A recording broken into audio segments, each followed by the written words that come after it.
So we're still talking about the Lakers because there are so many things to talk about with this team, and all of it manages to be pretty interesting in my opinion. So the first thing I want to talk about is the draft pick and how that could dictate the way this Lakers offseason goes. If that draft pick is really high, and there is some reason to believe that it could get a little better because between the Hornets and the Wizards and the Grizzlies and the Pelicans, there are some teams that I could picture passing up the Lakers in wins, especially because the Lakers have basically booted the rest of this season. Not all of that being their own choice. I mean, Brandon Ingram had a bit of an injury scare, and we hope that he's fine moving forward. But between Lonzo's injury, where they're just basically saying, you know what, Lonzo, don't bother, putting LeBron on the minutes restriction and all that, there's reason to believe the Lakers could sink even deeper into the lottery, which is a good thing at this point because they can't make the playoffs.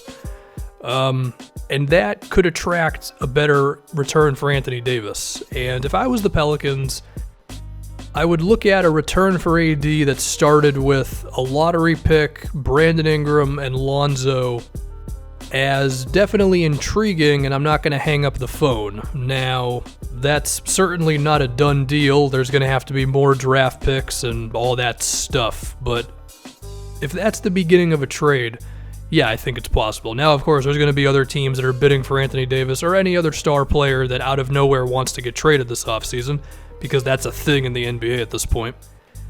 But that's going to be very interesting. And if that trade happens, then of course that changes everything that would happen with this Lakers team, because at that point, if you've got LeBron and AD and you don't have to take too much salary back in the move, then you may still be setting yourself up for another max player, and that would certainly be a pretty attractive 1-2 punch to join LeBron and AD, and then from there we're off and running, Lakers finals contender, the whole 9 yards.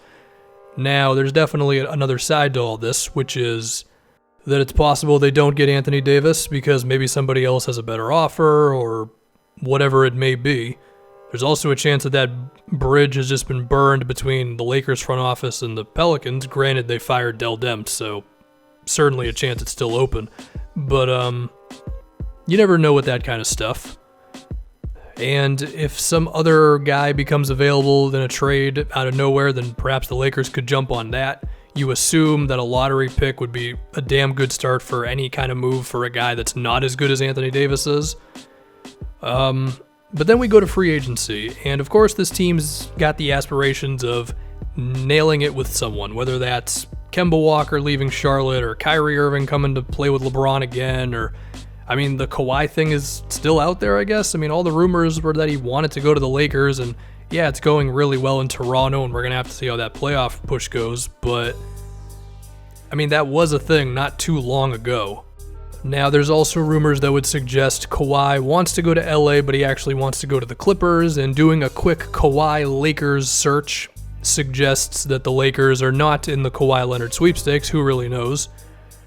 But hey, there's a chance they do not end up with a star player in free agency, and if that's the case, number one, they might fall back on Jimmy Butler, or they'll give DeMarcus Cousins a non-max deal.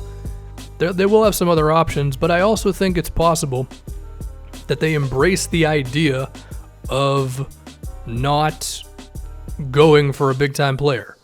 I know it's a wild concept, and I guess at that point you could suggest other things I've seen, which is the idea of trading LeBron James, which I would not do, but the sense of we can't get a star, but we can still have a good team. Because, this may be me being a little too optimistic and perhaps respecting LeBron a little too much. But, Brandon Ingram has been really good lately. And I know he had the injury, but he was playing the best basketball of his life. Or at least his NBA career. Kuzma, Lonzo, he's weird, but I think his potential is still pretty high. Josh Hart looked awesome for stretches of this season. Could all of those guys take a leap on top of a team that is actually well constructed with shooting and just not having veterans who suck and having more decent big guys? And, these dudes are out there between Dwayne Dedmon, who's better than JaVale and Tyson Chandler.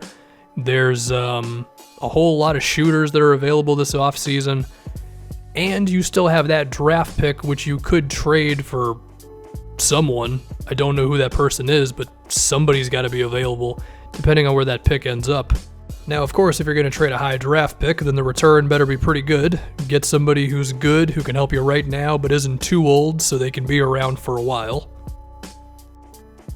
And then you add to that the fact that Kevin Durant could leave the Warriors this offseason, which would drop the requirements to be a title contender. Is it possible that that Lakers team with LeBron could not still be really damn good? Especially if they nail it with the head coaching hire, because we assume they're going to fire Luke Walton. I guess it's a possibility, but again, I can understand why I could be being a bit too optimistic, because there are a million things that can go wrong in that kind of scenario. But I just don't want to fall into this is a disaster for the Lakers, because we've seen in the past where we think stuff's going to go one way, fast forward a couple months and everything's fine. The biggest example of this, to me, off the top of my head, is when the Pacers traded Paul George. So it's like, it's not a guarantee that just because it looks a little rough right now for the Lakers, that they can't climb out of this in the offseason. But again, it could certainly go badly. They could get none of the free agents that they want, even the secondary guys. They also could fire Luke Walton, and then his replacement just might not be that good. I think Mark Jackson would be bad, Jason Kidd would be bad. So there's that. Also, if we can just talk about who's actually making the basketball decisions, how much LeBron has influence on which players are signed and all that. Whoever is deciding all that, they just need to be better. I mean, I don't know who the hell believed that Lance Stevenson and Michael Beasley were going to help this roster. I mean, the Rondo signing, I think that one you can defend because he was really good for the Pelicans, but this team made bad moves. So whether that's they need to stop listening to LeBron, or they and LeBron just need to get better at deciding which players they should actually acquire, I don't know, but they just need to be better with all that stuff. And there's no guarantee that they will. I mean, they already screwed up one offseason. I mean, they've screwed up a couple offseasons. Like, for the praise that you can give the Lakers for things they've done in terms of selecting Kuzma and selecting Ingram, who's taken a minute but is taking off in my opinion. I think Lonzo's a good player and all that. Getting Josh Hart, good move. Finding Zubac, good move. I mean, they screwed themselves with the Mozgov contract. They screwed themselves with the Luol Deng contract. They had to get rid of D'Angelo Russell just to get out of that whole mess. The fact that Julius Randle just kind of exploded the moment he wasn't on the roster says some potentially not nice things about the Lakers' development crew. Yeah, I mean, this front office has made mistakes. And I know that between when Magic was hired and when Pelinka was hired and all that, like, maybe it wasn't the same people making all the moves, but the ownership was certainly the same. And we remember just how many weird things were going on with who's actually running this team. Is it the brother? Is it the sister? And all that stuff. And I think it's fair to say that stuff has come back to haunt them since. So, yeah, just be better. And again, this offseason could go well, could not go well. We'll have to see what happens.